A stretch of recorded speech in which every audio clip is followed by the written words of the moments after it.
अस्सलामु अलैकुम वरहमतुल्लाहि वबरकातुहु। अल्हम्दुलिल्लाहि रब्बिल आलमीन वल आक़िबतु लिल मुत्तक़ीन वस्सलातु वस्सलामु अला रसूलिल मुहम्मदी व अला आलिहि वस्सहबिल अजमाइन। अम्मा बाद फ़अऊज़ु बिल्लाहि मिनश शैतानिर रजीम। बिस्मिल्लाहिर रहमानिर रहीम। इन्नल्लाहा इंदहु इल्मुस्साअ व क़ाला अन्नबी सल्लल्लाहु अलैहि वसल्लम लिजिब्रील हिनामा सुइला अनिल ईमान फ़क़ाल अन तुमिना बिल्लाहि वल मलाइकतिहि व कुतुबिहि व रसूलिहि व यौमिल आखिर व तुमिना बिल क़दरि व खैरि व शर्रिहि।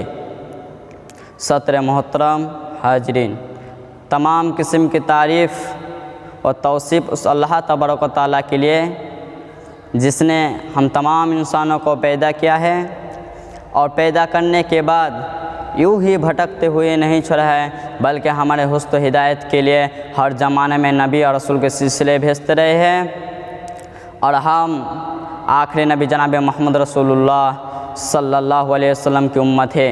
तमाम लोग पढ़े अल्हम्दुलिल्लाह। बाद उसके आखिरी नबी जनाब मोहम्मद रसूलुल्लाह सल्लल्लाहु अलैहि वसल्लम पर दुरूद व सलाम नाजिल हक़। अल्लाहुम्मा सल्ली अला अल्लाहुम्मा बारिक अला। आज जिस मौजू पर हम गुफ्तगू करना चाहता हूँ वो है क़यामत। क़यामत एक बड़हक है, क़यामत पर यकीन रखना ही पड़ेगा। ईमान की 6 अरकान हैं, 6 अरकानों में से 5वां अरकान है कि क़यामत के दिन पर यकीन रखना। अगर कोई शख्स क़यामत के दिन पर यकीन नहीं रखेगा वो मोमिन नहीं बनेगा, और जो शख्स मोमिन नहीं बनेगा वो जन्नत के अंदर दाखिल नहीं होगा। अगर आप चाहते हैं कि हम जन्नत के अंदर दाखिल हों, अगर आप चाहते हैं कि हम दोज़ख के अज़ाब से बचो, अगर आप चाहते हैं कि हम जहन्नम के अज़ाब से बचो, अगर आप चाहते हैं कि हम कब्र के अज़ाब से बचो, तो आपको मोमिन बनना पड़ेगा, मुत्तक़ीन बनना पड़ेगा। और मोमिन मुत्तक़ीन बनने से पहले आपको ईमान की 6 अरकानों को मानना पड़ेगा, यकीन रखने पड़ेगा। एक मरतबा हज़रत जिब्रील अलैहिस्सलातु वस्सलाम नबी सल्लल्लाहु अलैहि वसल्लम के पास आते हैं और ईमान के मुताबिक सवाल करते हैं। ले जिब्रील हिनामा सुइला अनिल ईमान। जिब्रील आमीन आते हैं और ईमान के मुताबिक सवाल करते हैं तो रसूलुल्लाह सल्लल्लाहु अलैहि वसल्लम को इरशाद फरमाया, अन तुमिना बिल्लाहि वल मलाइकतिहि व कुतुबिहि व रसूलिहि व यौमिल आखिर तुमिना बिल क़दरि व खैरि व शर्रिहि। एक है तुम अल्लाह तबारक व तआला पर ईमान लाओ, वल मलाइकतिहि और उसके फरिश्तों पर ईमान लाओ, व कुतुबिहि और उसके किताबों पर ईमान लाओ, और रसूलिहि उसके रसूलों पर ईमान लाओ, वल यौमिल आखिर और आखिरत के दिन पर ईमान लाओ, तुमिना बिल क़दरि व खैरि व शर्रिहि और तकदीर की अच्छाई बुराई दोनों पर ईमान लाओ। और इस हदीस के आखिर में ये भी मौजूद था कि हज़रत जिब्रील अलैहिस्सलातु वस्सलाम नबी रसूलुल्लाह सल्लल्लाहु अलैहि वसल्लम से सवाल किया था कि क़यामत कब आएगी, तो नबी जनाब मोहम्मद रसूलुल्लाह सल्लल्लाहु अलैहि वसल्लम ने इरशाद फरमाया कि क़यामत का वाक़या होने का मुझे इल्म नहीं है, अल्लाह तबारक व तआला के पास इल्म है, लेकिन क़यामत का आने के कुछ निशानियाँ, अलबत्ता के कुछ निशानियाँ, कुछ अलामत है। जैसे कि नबी जनाब मोहम्मद रसूलुल्लाह सल्लल्लाहु अलैहि वसल्लम ने इरशाद फरमाया कि लौंडी अपने आका मालिक की नाफरमानी करे, कमज़ोर नादर फ़कीर आलीशान बना लेंगे, बड़े बड़े इमारतें बना लेंगे।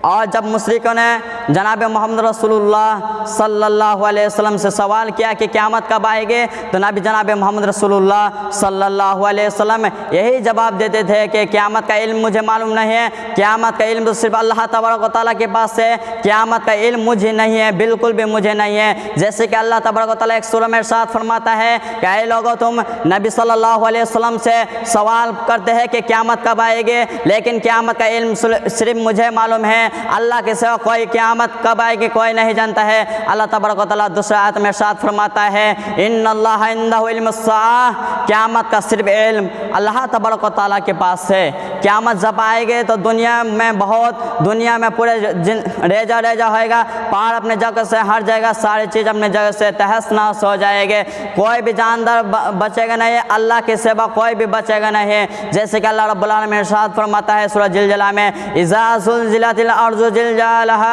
व अखरजतिल अर्ज़ु अस्क़ालहा व क़ालल इंसानु मा लहा यौमइज़िन तुहद्दिसु अख़बारहा।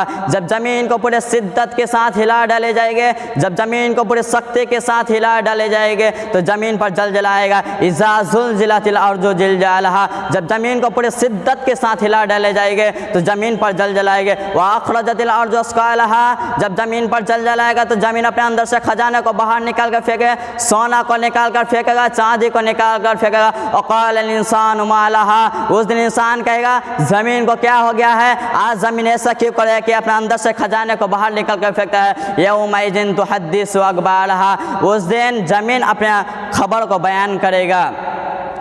क़यामत, कुरान के अंदर क़यामत का बड़ा अज़ाब और फितना बताया है, जैसे कि सूरत हज में अल्लाह तबारक व तआला इरशाद फरमाता है या अय्युहन्नासुत्तक़ू रब्बकुम इन्न ज़लज़लतिस्साअति शयउन अज़ीम। ऐ लोगो तुम अल्लाह तबारक व तआला की इबादत करो, अल्लाह तबारक व तआला से डरो, बेशक क़यामत का ज़लज़ला बहुत ही ख़तरनाक होने वाला है। अल्लाह रब्बुल आलमीन इरशाद फरमाता है कि कल क़यामत के दिन जिसका मीज़ान पल्ला नेकी का भारी होगा, फ़अम्मा मन सक़ुलत मवाज़ीनुहु फ़हुव फ़ी ईशतिन राज़िया व अम्मा मन ख़फ़्फ़त मवाज़ीनुहु फ़उम्मुहु हाविया। जिसका कल क़यामत के मीज़ान नेकी का भारी होगा और जन्नत के अंदर जाएगा, और जन्नत के अंदर क्या है, ये आराम की ज़िंदगी जिएगा। और जिसका मीज़ान पल्ला गुनाह की तरफ भारी होगा और जहन्नम के अंदर जाएगा, और जहन्नम के अंदर बहुत ही ख़तरनाक अज़ाब होंगे। तो हमें चाहिए कि क़यामत आने से पहले, हम मरने से पहले कुछ अमल करके इस दुनिया से जाए, ताकि अल्लाह तबारक व तआला के सामने में हम कुछ बोल सके और जन्नत जा सके, ताकि अल्लाह रब्बुल आलमीन हमें कब्र के अज़ाब से बचाए, हमें जहन्नम के अज़ाब से बचाए। तो आखिर में अल्लाह ताला से दुआ है कि ऐ अल्लाह हम तमाम मुसलमानों को नेक अमल करने का तौफीक अता फ़रमाए और क़यामत के दिन पर यकीन रखने का तौफीक अता फ़रमाए। आमीन तक़ब्बल या रब्बल आलमीन। अस्सलामु अलैकुम व रहमतुल्लाहि व बरकातुहू।